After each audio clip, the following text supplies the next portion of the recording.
This podcast is part of the Frederick Podcast Network. Learn more at listenfrederick.com.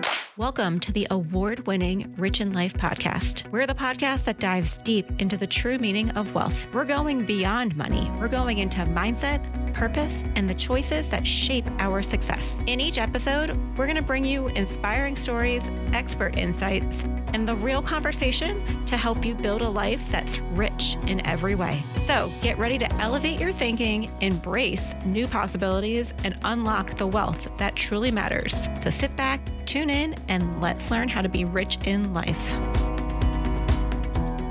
It's Sunday evening, you've had a decent weekend, maybe you even relaxed a little. But as that sun starts to go down, you're feeling a little off.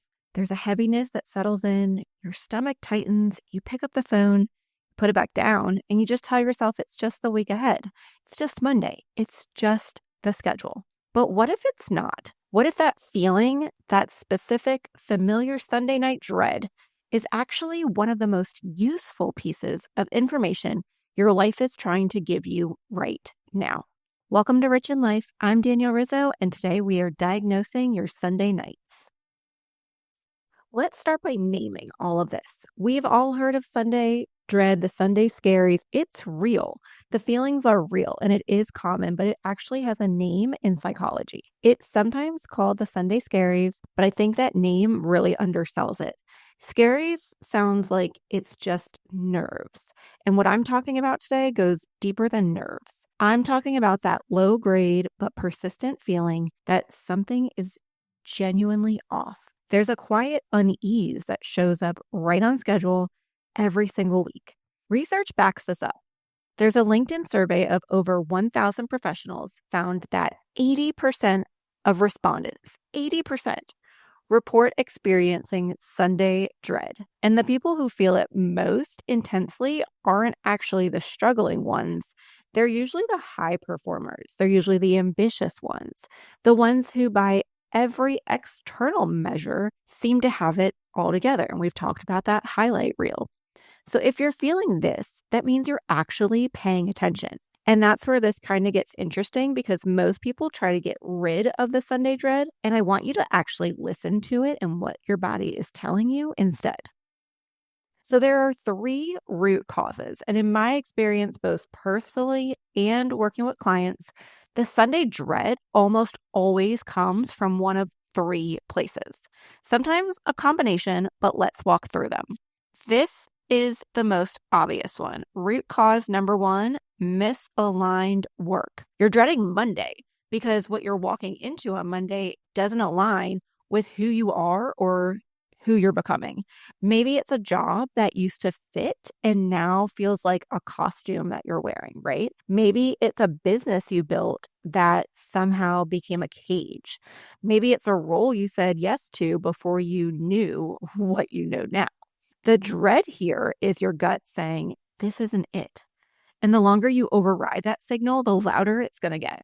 Root cause number 2. This one is a little bit sneakier, and it's called an unfinished version of yourself. Your work might actually be fine, or you actually might be really good at your job, but something inside of you knows that there's a version of your life that you haven't built yet. You haven't tapped into. There's a goal you keep setting aside, a part of yourself you keep saying next year to.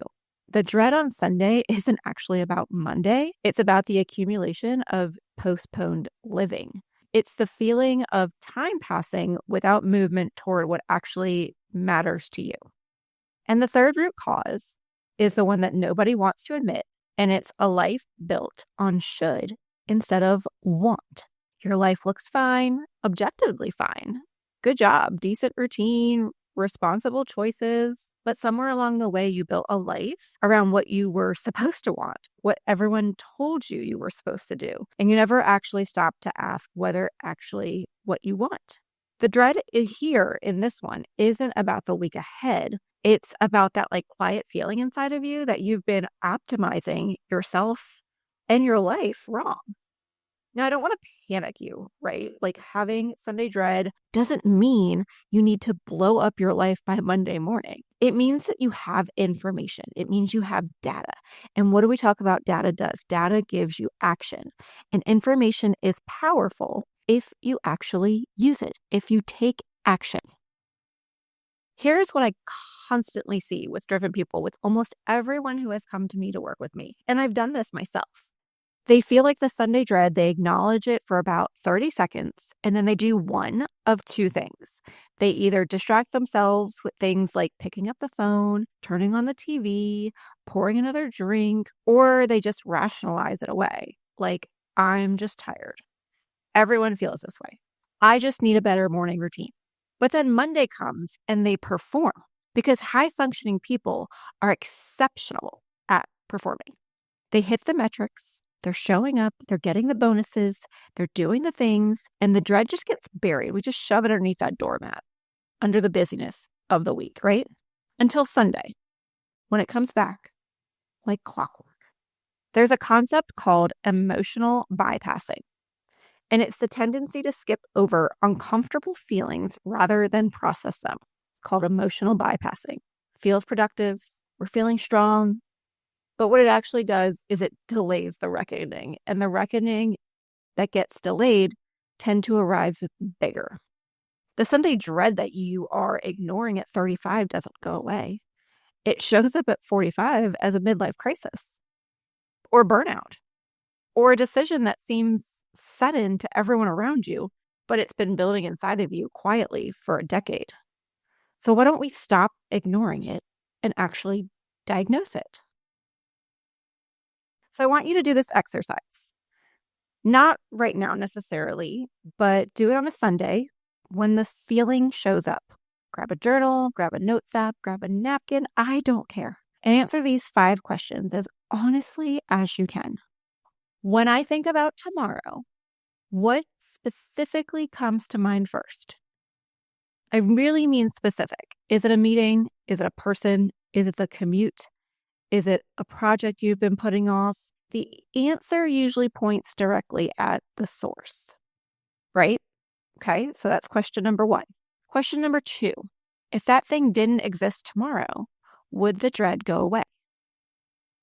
If yes, you have a very targeted problem. If the dread is still there, even in the hypothetical, it's bigger than that one thing than you realize. Question number 3, when did I last feel genuinely excited about a Monday? And this one is super revealing. If you can't remember, then that's the answer. If you can remember, it tells you what conditions you need more of. Question 4, is there something I keep meaning to do, something I keep meaning to be, something I keep meaning to start that I haven't? This gets at the unfinished version of your self-question. The thing that's been sitting in the background, the person you've been wanting to be, not how you're going to get there, just who, what, when, name it. Question 5, if I'm honest, am I living my life or someone else's version of it? And you don't need to tell this to your spouse, just write it down. But I want you to really answer it to yourself. Are you living your version of your life? Are you living parts of it? Those 5 questions will tell you which of the 3 root causes you're dealing with. And once you know that, you can actually do something about it. We can put it in action. We're using that data to now make decisions. Here's what I want to leave you with. The goal is not to eliminate Sunday dread by making your Sundays more fun. Bubble baths and Sunday meal prep and all those routines are great, but they're not the cure. The cure is alignment. We want to close the gap between the life you're living and the life you actually want. And that doesn't happen in a weekend. It doesn't happen on a Sunday, but it does start with an honest conversation with yourself about what the dread is actually saying. If it's misaligned work, you don't have to quit tomorrow. That's not what I'm telling you. But you do need to start an honest conversation about what needs to change and put a timeline on it. If it's an unfinished version of yourself, pick one thing, one goal, one dream, one direction, and make a commitment this week to make one real step towards it. We're not going from a 0 to 100. We're taking a step. We're taking that data and we're putting it into action. If it's a life built on should, I want you to start asking want questions. Does that make sense? What do I actually want my mornings to look like? What do I want my work to feel like? What would I do if no one was watching and no one was judging? The Sunday night feeling isn't your enemy here. It's your most consistent, most honest advisor. And it's been showing up every single week trying to get your attention. So maybe it's time to start listening. If you answered your 5 questions and now you're like, okay, I have these answers. What do I do with it? Reach out to me. This is exactly the work that we do in our coaching programs. And I would love to help you become the person that you are meant to be, because you deserve a life that feels as good as it looks on Sunday night as it does on paper. So let's build that.